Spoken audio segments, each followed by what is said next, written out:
చాలా ఉన్నాయి.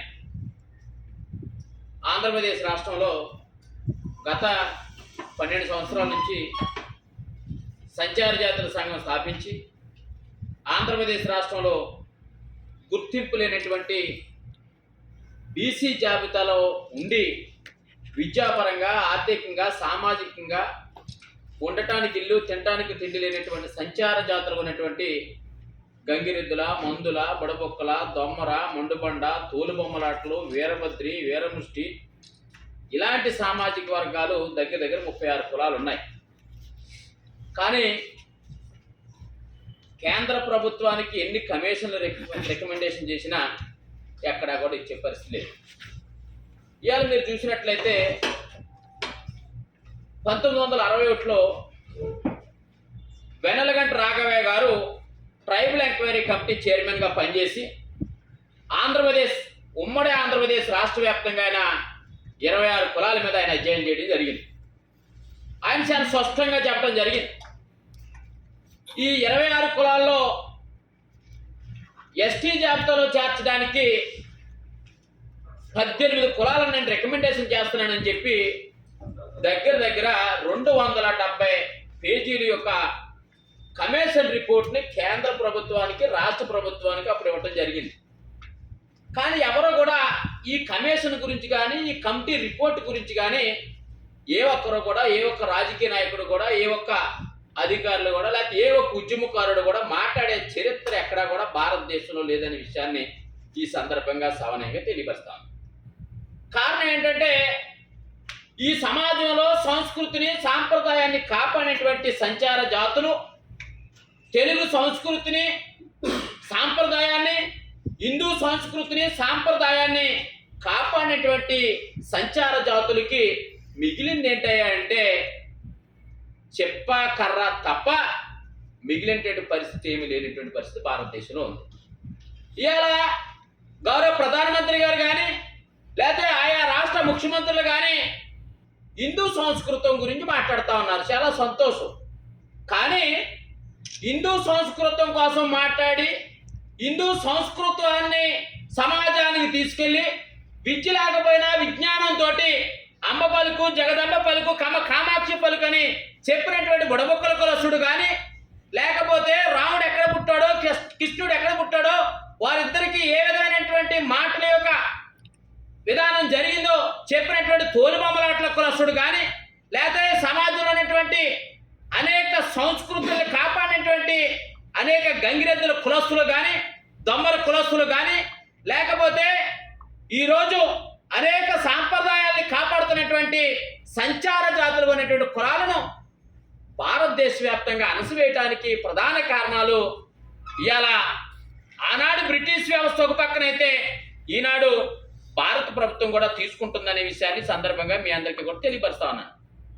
1871 criminal tribes act British వారి సామాజిక వర్గాల మీద తీసుకురావడం గల కారణం అప్పుడున్నటువంటి హిందూ సంస్కృతం కోసం మాట్లాడుతున్నారని, అప్పుడున్నటువంటి స్వతంత్ర సమరయోధులకి సహకరిస్తున్నారనే ఒక ఉద్దేశాన్ని బ్రిటిష్ వారు గమనించి వీరి మీద 1871 క్రిమినల్ ట్రైబ్స్ యాక్ట్ తీసుకోవడం జరిగింది. ఇదంతా కూడా నేనే సృష్టించి చెప్పేదో లేదా రాజకీయం కోసం మాట్లాడేది కాదు. మీరు ఇలా ఆన్లైన్లో చూసుకున్నా, గూగుల్లో చూసుకున్నా, చరిత్ర చూసుకున్నా, బ్రిటిష్ వ్యవస్థకు సంబంధించినటువంటి అనేక కులాలు ఏ విధమైనటువంటి అణచివేతకు గురైనాయి, ఎందుకు అణచివేశారు, ఈ 1871 క్రిమినల్ ట్రైబ్స్ యాక్ట్ తీసుకోవడానికి గల కారణం ఏంటి, ఈ సిటీ యాక్ట్ తీసుకురావడానికి గల కారణాలు ఏంటి, ఇవాళ అనేక గిరిజన తెగలు కానీ, ఇవాళ బీసీలు అనేటువంటి సంచార జాతులను కానీ అణచివేయడం గల కారణాలు ఏంటో మీ అందరికీ కూడా చాలా స్పష్టంగా తెలుస్తాయి, ఇబ్బంది ఏమి లే. కానీ ఎక్కడా కూడా ఈ భారతదేశంలో ఉన్నటువంటి అధికార యంత్రాంగం సంచార జాతుల మీద పూర్తిగా కూడా విఫలమైందనే విషయాన్ని మీ అందరికీ కూడా తెలియపరుస్తాం. అలాంటి సామాజిక వర్గాల్ని అక్కడేమో హిందూ సంస్కృతం కోసం కాపాడి, హిందూ సంస్కృతాన్ని కాపాడి ఒక పక్కన ఏదైతే స్వతంత్ర సమరయోధులకు అండగా ఉన్నందుకు వారేమో పుట్టిన పిల్లవాడి దగ్గర నుంచి చచ్చిపోయే ముసలివాడి వరకు నేరస్తుడిగా ముద్ర వేసి అక్కడ హతమార్చేసే పరిస్థితి. కానీ భారతదేశంలోనేమో రిజర్వేషన్ సౌకర్యం లేకుండా, వారికి ఏ రకమైనటువంటి ఆర్థిక సౌకర్యం లేకుండా ఏ రకమైనటువంటి ఉద్యోగ సౌకర్యం లేకుండా ఈ రోజు భారతదేశంలో అణచివేస్తున్న పరిస్థితి మీ అందరికీ కూడా కనిపిస్తా ఉంది.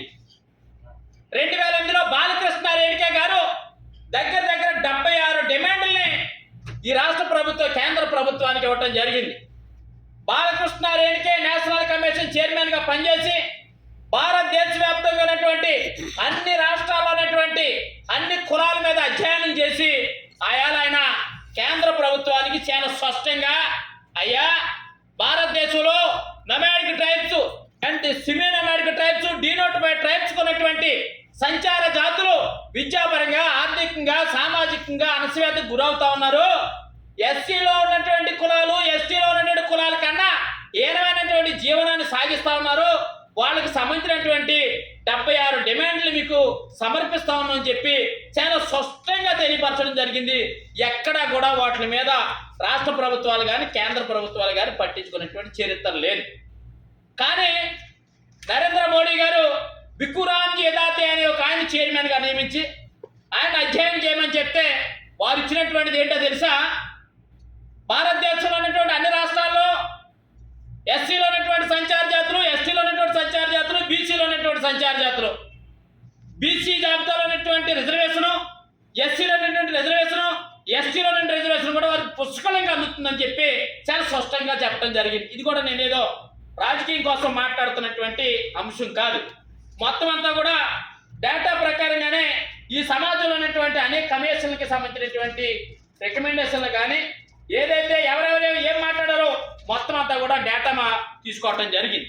అంటే నేను ఇలా ఒకటే మనం చేస్తా ఉన్నా, భారతదేశంలో ఉన్నటువంటి అనేక సామాజిక వర్గాలకి, అనేక సంచార జాతులకి ఈరోజు రిజర్వేషన్ సౌకర్యం కలిగించే పరిస్థితి లేదనే విషయాన్ని కూడా మీ అందరికీ కూడా సవనీయంగా తెలియపరుస్తా ఉన్నా. ఎందుకంటే ఏ ప్రభుత్వానికి కూడా సామాజిక వర్గాల మీద ఎక్కడా కూడా సరైనటువంటి చిత్తశుద్ధి లేదనే విషయాన్ని మీ అందరికీ తెలియపరుస్తా ఉన్నా. అందుకనే ఈ ఉద్యమం పెద్ద ఎత్తున చేయాలి, అన్ని పార్టీల్ని కూడా నిలదీసే కార్యక్రమం తీసుకురావాలి.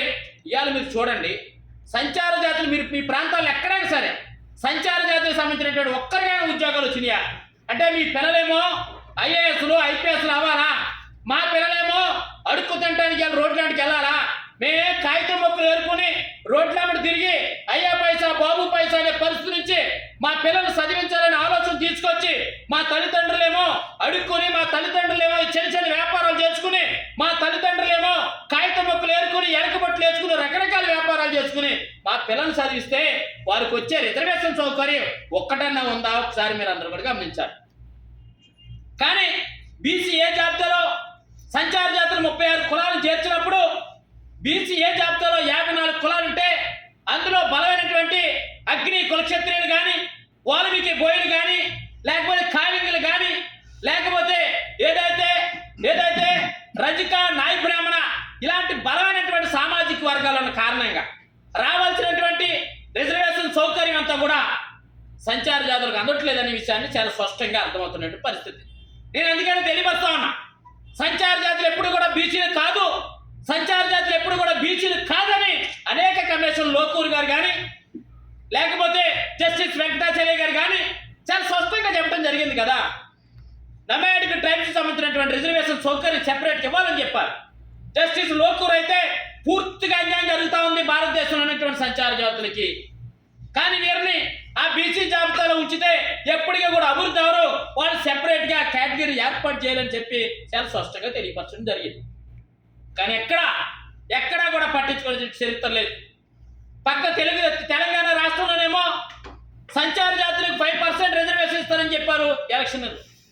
ఈ రాష్ట్రంలోనేమో గౌరవ ముఖ్యమంత్రి నారా చంద్రబాబు నాయుడు ఈ రాష్ట్రంలో ఉన్నటువంటి సంచార జాతులకి ఎంపీసీలకి 5% రిజర్వేషన్ ఇస్తానని చెప్పి ఈయన మాట్లాడటం జరిగింది రాజకీయ రంగంలోనంట.